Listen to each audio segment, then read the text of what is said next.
Okay. So my name is Heather Hagopian, and this is my last lecture. As a child, I went to church every Sunday. And ever distracted, I became a people watcher.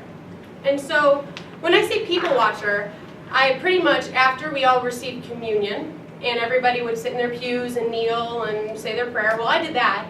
But as everyone had their heads bowed and their eyes closed, I sat there wide-eyed, super interested in all the families that were coming up.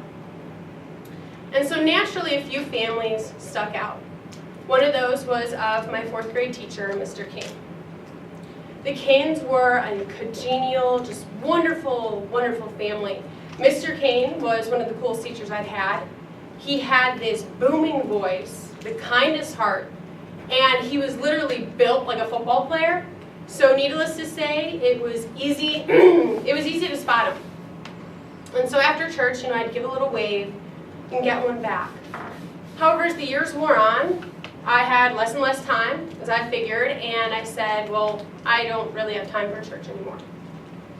2 years ago, though, after a 3-year absence, I came back. It was midnight mass for Christmas Eve. As I walked in, I realized our church had undergone a major renovation, the priest had transferred, and the altar boys and girls that I had recognized, they'd gone off to college, were grown up doing their own thing. However, by the end of Mass, I realized that one thing hadn't changed. I was still a people watcher. And so as I saw Mrs. Kane and I saw her daughters come up, I was happy to see them. But almost intuitively, I realized that something was off, something was wrong. And it hit me. And it said, where's Mr. Kane? And as soon as I asked, rather than seeing a strong, confident man striding up behind his children, I saw a sick, weak, older man hunched over a walker, just struggling to get up the aisle. And as I sat there in silence and disbelief, I realized that man is Mr. Kane. And I was so struck and just so surprised that I started crying. And as tears were streaming down my face, and I broke down in silent sobs, my sister and my dad tried to comfort me, but they were baffled as to what could be wrong. Well, I'll tell you what happened. In that moment, I realized just how fast time flies, and how even more quickly life as we know it can change. Later I found out that Mr. Kane has ALS. And it was through him that I found the stories of Lou Gehrig, Steve Gleason, and others. And the stories of these men and women served to strengthen my attitude. Now when I talk about attitude, that's something for me that really began developing when I was 10. At 10 years old, I began a lifelong involvement in charity. My sister, Haley, and I, we would sell taffy apples, raffle tickets, chocolates, anything to raise funds.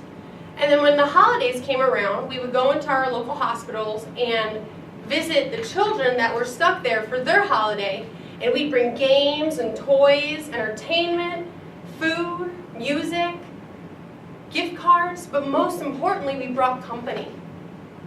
And it was through this volunteering that I realized just how fortunate I was, because I had been exposed to all these debilitating diseases.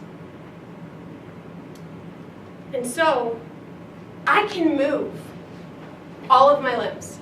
I can walk, I can run, I can sing and dance, I can skate and see. And those who know me could tell you I can definitely talk. I am so blessed, and I have all these freedoms. And so it was interacting with these kids that I realized there will always be those who are wealthier, prettier, more charismatic, and in better shape than I'm in. But for every one of those, there are people who are far, far worse off than I am. And so it was that I realized that these wonderful and countless children taught me that for every day that I have to live it to the fullest. And that no matter what life throws at me, no matter what it is, I have to fight it with everything I have. And so looking around this room, I can't tell you where you all are from. I don't know what personal battles you fight, and I'm not going to pretend that I do. But what I know is that each and every one of you can walk in and can walk out of this classroom. You guys can move, and you guys are here getting an education. Those opportunities alone, people would trade anything for.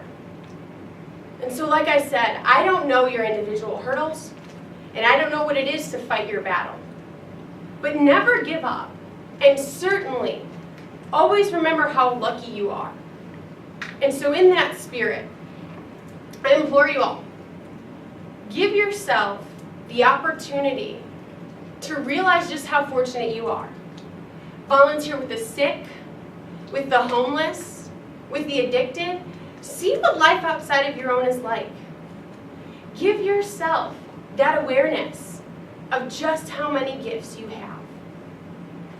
For there is a strength in knowing just how wonderful your life is. And believe me, you will never know just when you'll need that strength.